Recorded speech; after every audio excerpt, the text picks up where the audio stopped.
Project Bhavnagar વતી હાર્દિક સ્વાગત કરું છું। તેમજ જેના માટે આ કાર્યક્રમ રાખેલ છે તેવા ખેડૂત ભાઈઓ તથા બહેનો તેમજ અમારા આમંત્રણને માન આપી અને અત્રે ઉપસ્થિત રહેલ તમામ સ્ટોલ ધારકો તેમજ ખેતીવાડી ટીમ વતી હાર્દિક સ્વાગત કરું છું। ખૂબ ખૂબ આભાર સાહેબ। રસમ અહીંની જુદી ને નિયમ સાવ નોખા, અમારે મન તો આપ શબ્દો ને કંકુ ને ચોખા। આવો પ્રાકૃતિક કૃષિ પરિસંવાદની અંદર આપ ઈશ્વરની સાક્ષીએ આવો મળીને રંગ ભરીએ અને કાર્યક્રમની શરૂઆત કરીએ, નમન કરીએ એમાં શારદે અમે ચરણોમાં દીપ માનને વિનંતી કરો કે આવો આપ દીપ પ્રગટી કરશો।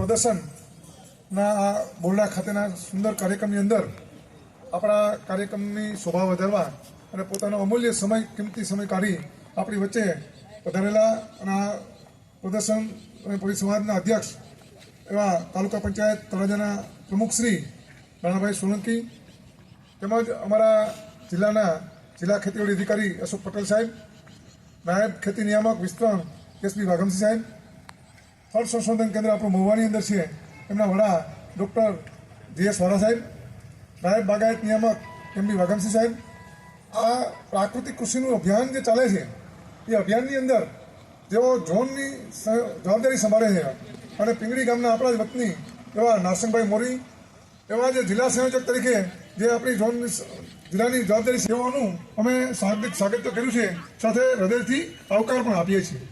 તે સાથે જ આપણા પ્રદર્શનની અંદર જે જુદા જુદા વિષયના 18 સ્ટોલ કર્યા છે અને બહાર પણ આપણે 2 સ્ટોલ ખુલ્લા કહી શકાય એવા ટ્રેક્ટરના કર્યા છે। આ તમામ સ્ટોલ ધારકોનું પણ અમે સ્વાગત કરીએ છીએ અને જેના માટે આ કાર્યક્રમ કર્યો છે એવા તળાજા અને મહુવા તાલુકાના જુદા જુદા ગામેથી પધારેલા તમામ ખેડૂત ભાઈઓ અને બહેનો, બાળકો, આ તમામનું અમે આત્મા પરિવાર, કૃષિ પરિવાર તરફથી ખૂબ જ હૃદયભેર ઉમળકાથી સ્વાગત કરીએ છીએ। આજનો આ કાર્યક્રમ છે એની રૂપરેખા આપ્યું તો આપણે આ કાર્યક્રમની અંદર શરૂઆતમાં તમે આવ્યા ત્યારે જોયું કે જુદા જુદા સ્ટોલ પ્રદર્શિત કરવામાં આવ્યા હતા, તે સ્ટોલની તમે મુલાકાત લીધી છે। એ ઉપરાંત આપણે એલસીડી સ્ક્રીન ઉપર પ્રાકૃતિક કૃષિનું મહત્વ સમજાવતી જુદી જુદી વિડીયો ક્લિપ અને સાંઈરામ દવેના સુંદર કંઠથી આપણે પ્રાકૃતિક કૃષિની વાત અને સતત ફિલ્મો જોઈ, જેથી કરીને આપણે પ્રાકૃતિક કૃષિનો ખ્યાલ આવે। ત્યારબાદ આપણા મહેમાનો પધાર્યા અને મહેમાનો આવ્યા એટલે આપણે મહેમાનોને સ્ટેજ ઉપર બેસાડી આપણે એનું સ્વાગત કર્યું અને આપણે પરંપરા મુજબ એમનું શાબ્દિક અને પુસ્તક અને હાથરૂમાલથી સ્વાગત કર્યું। આ કાર્યક્રમ એનાથી આગળ વધારતા અમારે પ્રાકૃતિક કૃષિનું જે વાત છે એ હું કરવાનો છું અને મારી બાદ આપણા જિલ્લા ખેતીવાડી અધિકારી છે એ જિલ્લાની અંદર ખેડૂતને લગતી સહાયલક્ષી યોજના હોય એની વાત કરવાના છે। નાયબ બાગાયત નિયામક છે એ પણ આપણી વચ્ચે પ્રાકૃતિક કૃષિની અંદર બાગાયતી પાકો કેવી રીતે થઈ શકે એની વાત અને બાગાયત ખાતા દ્વારા જુદી જુદી સહાયની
તો કોઈ પણ વસ્તુ અતિ થાય એને ઝેર કહેવામાં આવે. પછી કોઈ પણ ચીજ હોય આ દુનિયાની અંદર જે કંઈ જોવા મળે એમાં તમે કોઈ પણ પર હાથ મૂકો એમાં જે અતિ થાય એ ઝેર બની જાય. આપણે આ સામાન્ય ઉદાહરણ હું હંમેશા આપું છું કે આપણે ખોરાકમાં રોજ મીઠું નમક નાખીએ છીએ. આ નમકનું એક પ્રમાણ હોવું જોઈએ કે એ માપાક્ષર હોય તો બરાબર છે. ઓછું થાય તો મોડું થાય અને વધારે થાય તો ખારું થાય. અને અતિશય ખારું અને વધારે નમકવાળું ખાઈએ તો બ્લડ પ્રેશરનો સમસ્યા ઊભી થાય. અને આવું નવું આપણે બધા જ ચા પીએ છીએ. સવારથી ઉઠી અને સાંજ સુધીમાં જેવી જેની જરૂરિયાત અને આદત એ મુજબ ચા પીએ છીએ. આ ચાની અંદર વપરાતી ખાંડ છે એ ગ્લુકોઝ અને સુક્રોઝનું મહત્તમ કહેવાય ને કે મોટા મોટો સ્ત્રોત છે. એ સોર્સ છે. એ માપે વપરાય ત્યાં સુધી સોર્સ છે, સ્ત્રોત છે. એ જો ખાંડનું જો પ્રમાણ વધી જાય તો એ ડાયાબિટીસ થાય. એટલે ઝેર આને કહેવાય. જે વધી જાય એને ઝેર કહેવાય. એટલે આ ઝેર છે આપણે ખેતીમાં પણ આ રીતે ઝેર વધી ગયું છે. ઝેરની જરૂર તો પડે. આપણે બીમાર થઈએ મિત્રો તો ડૉક્ટર પાસે જાય છે. ડૉક્ટર પાસે જઈને કહે કે સાહેબ મને તાવ થયો, શરદી થઈ, ઉધરસ થઈ, મને આ રોગ થયો છે. એટલે ડૉક્ટર તમને દવા આપે. એ દવા છે એ પણ ઝેર છે. પણ એ ઝેર જ્યાં સુધી આપણે બીમાર હોય અને એનું તબિયતને સુધારવા માટે વાપરીએ ત્યાં સુધી દવા. પણ એ દવા ક્લોરોક્વિન કે કોઈ પણ બીજી પેરાસેટામોલ છે એ આપણે તંદુરસ્તી સારી હોય ત્યારે ખાઈએ, કોઈ ખાતું નથી. પણ બીમાર થાય તો ચોક્કસ પીએ. પણ એ જ દવા છે એનું પ્રમાણ વધી જાય તો આડઅસર થાય તો તરત તકલીફ થાય. આ વસ્તુ તમને સાદી સમજાવવાની વાત હતી. એટલે ઝેર છે એની વ્યાખ્યા આ પ્રમાણે છે. અને એ આ જે કંઈ પરિણામ આવ્યું છે અત્યારે એની અંદર સૌથી મોટી મુશ્કેલી પડી હોય તો જમીન ધીમે ધીમે ધીમે કડક, બંજર, ઓછી ફળદ્રુપ અને ઓછી ભરપડી હોવી જોઈએ એટલે કડક થઈ ગઈ છે. આ મોટી સમસ્યા ત્યાં થઈ છે. અને એનાથી પણ મોટી એક સમસ્યા બીજી ઊભી થઈ ગઈ. રાસાયણિક ખાતરનો અતિરેક થયો એટલે જમીન કડક થઈ. અંદર હવા અવરજવર થવી જોઈએ, થાય નહીં. બીજું નિંદામણનાશક દવા અને રાસાયણિક દવા, જંતુનાશક દવા જે આપણે છોડ પર છાંટીએ છીએ એ પાછી જમીન ઉપર પડે એટલે જમીનની અંદર રહેલા સૂક્ષ્મ જીવાણુ હોય જે આપણા ઉપયોગી છે, મિત્રો છે, એનો પણ ખાતરો મળી ગયો. એની સંખ્યા અડધાથી ઓછી થઈ ગઈ. આ જીવાણુ નહીં હોય તો આપણી ખેતી નહીં થાય. એટલે જીવાણુ છે એ મહત્વના છે. એ મોટા મોટી સમસ્યા એ ઊભી થઈ ગઈ. એટલે જમીન જીવતી હોવી જોઈએ એ અડધો મરણ લેવી થઈ ગઈ. અધિકારીઓ તથા બહેનો ને ભાઈઓ, પ્રાકૃતિક કૃષિ એટલે કે ગાય આધારિત ખેતી વિશેની વાત કરવાની છે કે આવનારો સમય આ ખેતી આપણે ખૂબ જ જરૂર છે. કે આ ખેતી અપનાવી કેમ પડે કે આપણે આ બધા રોગો જીવાતો બધા આપણે જોઈ રહ્યા છીએ કે આપણામાં કેવા કેવા રોગો આવવા મળ્યા છે. આપણે માવડીઓ હતું, આપણા દાદા હતા એ કેવા બળવાન હતા અને આપણે કેમ અત્યારે હાવ એવા થઈ ગયા છીએ કે આપણે કોઈ બળ કે કોઈ કામ નથી કરી શકતા. કેમ કે ખોરાક આપણે બેફામ દવા ખાતરનો ઉપયોગ કરી રહ્યા છીએ એ આપણા શરીર ઉપર પડી રહી છે. અત્યારે અનફર્ટિલિટી કે બાળક પેદા કરી નથી શકતા એવી પરિસ્થિતિ આવે છે. જ્યાં જો ત્યાં IVFના ડૉક્ટરોના દવાખાના ચાલુ થયા છે. એનું કારણ શું છે કે આપણો ખોરાક અને આપણી રહેણી કહેણી આપણે બધી હાવ બદલી નાખી છે. અને બેફામ દવાનો અને ખાતરનો ઉપયોગ કરીએ છીએ અને એ આપણા ખોરાક દ્વારા આપણે શરીરમાં ભેગું થઈ છે અને બેફામ રોગો થયા છે. તો આનાથી બચવા માટે આપણે ગાય આધારિત ખેતી કરવી ખૂબ જ જરૂરી છે. જો આપણે આપણો વંશ વેલો આગળ વધારવો હોય તો આ ખેતી ખૂબ જ જરૂરી છે. નકર અત્યારે અનફર્ટિલિટી ખૂબ જ થઈ રહી છે. તો એને લીધે આ પ્રશ્ન ખૂબ જ ઊભા થયા છે. અને આ જો આમનામાં ખેતીમાં દવા ખાતરનો ઉપયોગ થાય તો જમીન બંજર જેટલી 30% જમીન બંજર થઈ ગઈ છે એની સામે 30% આપણી માવની કુખું પણ બંજર થતી જાય છે. એટલે રેશિયો બરાબર છે. જો આમાંથી બચવું છે તો આપણે ભાઈઓને અને બહેનોને થોડીક ગાય આધારિત ખેતી અપનાવી પડશે. અને આપણે આપણો માલ પોતે કેમ ન વેચાણ કરી કે જો બધા માનો કે કોઈ કંપની છે કે કોઈ દુકાનદાર છે એ એના ભાવે વેચાણ કરે તો આપણે ખેડૂત આપણા ભાવે કેમ વેચાણ ન કરીએ કે એ આપણને કોઈ ના પાડી છે, ભગવાને કોઈ અધિકારીએ ના પાડી છે તો એ આપણે કેમ ન કરીએ કે આપણે આપણી વસ્તુ આપણી ખેતીમાં આપણા ખેતરનું નામ પાડવાનું ગમે. મારા ખેતરનું નામ ઉમંગ પ્રાકૃતિક ફાર્મ છે તો હું મારા માર્કેટિંગ જે કોઈ પણ દેશી મગ, દેશી લસણ, મારું મગફળીનું તેલ હું મારા નામે વેચાણ કરું છું. એમ ખેડૂતે આપણે એક આપણી પોતાની બ્રાન્ડ બનાવવાની છે કે કોઈ પણ આપણે વાડીએ ખેતી કરીએ પ્રાકૃતિક ખેતી તો એને એક નામ આપી દેવાનું અને એ બ્રાન્ડે જ વેચાણ કરવાનું અને ગ્રાહકને ખૂટે ત્યાં લગનની જવાબદારી આપવાની અને સારી ક્વોલિટી જ બનાવવાની. સારી વસ્તુ કે પછી વચ્ચે અંદર તમે દવા ખાતરનો ઉપયોગ કરી અને ઓર્ગેનિકના નામે વેચો તો એ ન થવું જોઈએ. તો આપણે આપણો દુકાને લેવા જાય તો એ કેમ એનો માલનો કિંમત નક્કી કરે છે તો આપણે ખેડૂત ન કરીએ તો એ આપણે કરવાનું છે. તમારે 2 પૈસો રવળો વધારે હોય તો તમે તમારા નામનું પેકિંગ બનાવો અને બજારમાં વેચાણ કરો. આમાં આપણે કોઈ સરકારી અધિકારી કે સરકારને જવાબદાર ન ઠરાવી શકીએ. સરકાર કાંઈ કોઈ આપણને ના નથી પાડતી કે ભાઈ તમે તમારા ભાવે તમે તમારો માલ ન વેચી શકો. એ ક્વોલિટી આપણે કરવાની છે અને આપણે બજારમાં વેચાણ કરવાનું છે તમારે. એટલે આપણો માલ આપણે વેચાણ કરીશું તો જ 2 પૈસા આપણને વધારે મળશે અને વચ્ચે જે વસેટિયા છે એ ધીમે ધીમે નાબૂદ થાય અને એનો જે લાભ છે એ આપણને ખેડૂત જ ને જ મળવાનો છે. આપણે 1 કિલો અનાજ વાવી છે તો એનો આપણને ભગવાન 100 કિલો આપે છે. તો એ 100 કિલોનું આપણે પેકિંગ કરી ન વેચાણ કરીએ કે બસ આપણે બધું એપીએમસીમાં જઈને જ દઈ દેવાનું. આપણે આપણી કાંઈ બ્રાન્ડ નહીં બનાવવાની. બધું એ રીતે જ કરવાનું છે. સરકારે આપણને બધાય ઘણા આપણે પ્રાકૃતિક મોડેલ ફાર્મ કરવો, તમે ગાય રાખવો તો એની સબસિડી તમને આપે જ છે, સહાયો આપે જ છે.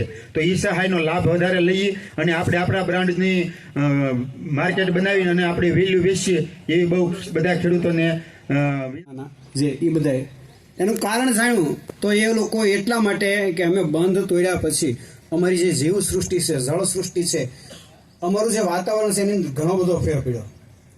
આપણે શું કરીએ છીએ? પાણીના તળ ઊંચા લાવવા માટે આ બધા પ્રયત્નો કરીએ છીએ, પાણીનો સંગ્રહ કરવા માટે કરીએ છીએ.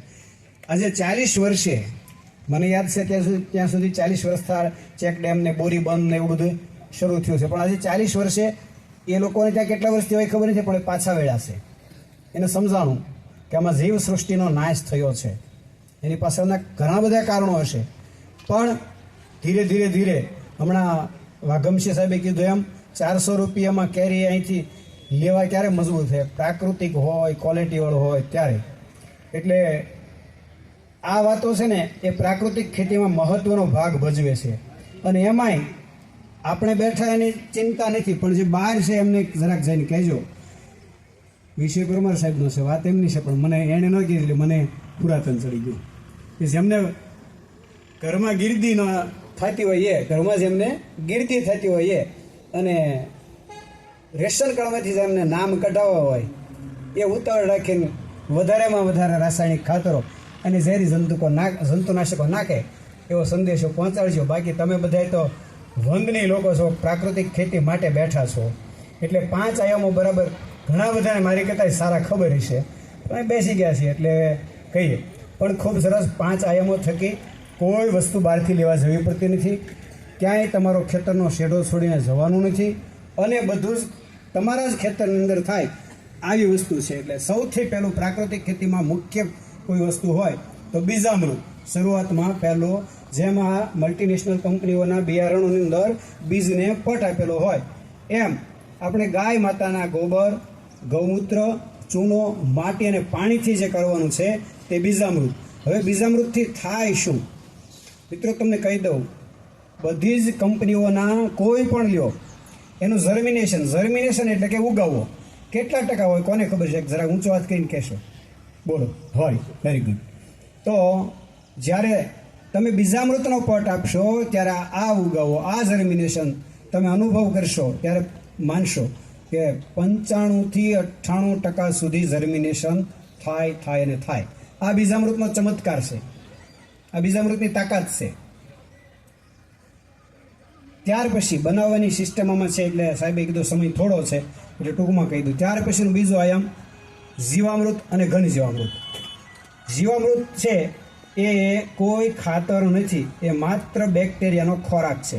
જે પ્રવાહી જીવામૃત બનાવીએ છીએ તે એ બનાવવાની સિસ્ટમ થોડું ઝડપથી કહી દઉં. ખબર જ છે છતાંય સામેથી 1-2 ઈશારા થયા બનાવવાનું કયો. બીજામૃતનું છેલ્લે કહી દઈશ. જીવામૃત છે એ 10 કિલો ગાયનું છાણ, 10 કિલો ગાયનું ગૌમૂત્ર, 10 લીટર ગૌમૂત્ર, 1 કિલો કોઈ પણ કઠોળનો લોટ, 1 કિલો ગોળ ધોળોની દેશી બને ત્યાં સુધી લેવો, કારણ કે એમાં ધોળો ગોળની અંદર બધી પ્રક્રિયા થયેલી હોય એટલે પરિણામ ઓછું મળે.